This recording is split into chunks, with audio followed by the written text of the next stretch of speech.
In this lesson we'll talk about the fields in the Asset Master record, and in the next lesson we'll see a demonstration of creating an Asset Master record. You create the Asset Master before you post a value, either from scratch or by copying an existing asset as a reference. The Fiori app is called Create Asset, which is identical to the GUI transaction AS01. You can also create an asset from the purchase order, but we'll cover that in a later lesson. If you know the asset class, you can enter it and the company code. Otherwise, enter your company code first and then you can search using the drop-down box.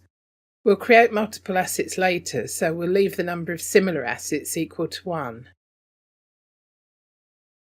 If you click on the drop-down, you will first see a pop-up where you can restrict your search further.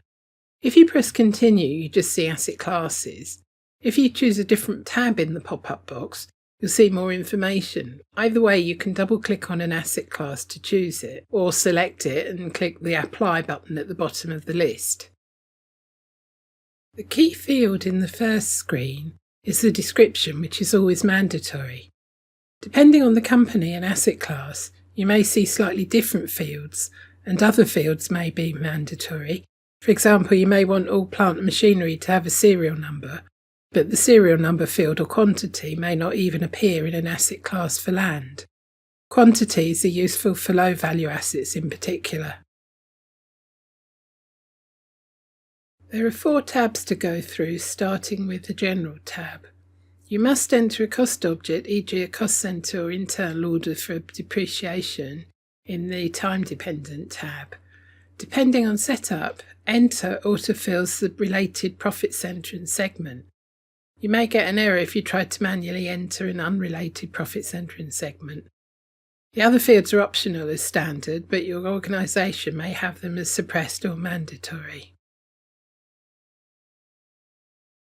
Other tabs may have been added to your system, for example the Allocations tab. In this case the name's actually been changed as well.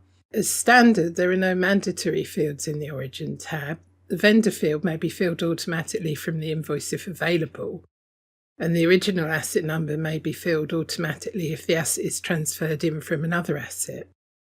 If uploaded using the Migration Cockpit template, the legacy asset may be filled in the original asset field. We can see 8 different depreciation areas in the example in the slide, with different depreciation keys and useful lives. The first 2 have straight-line depreciation over 10 years, for example. In this case, the depreciation keys have been defaulted in, but can be changed. You could, however, leave some or all blank to be filled in each time. Finally, when you click Save, you will see the message at the bottom of the screen that the asset has been created.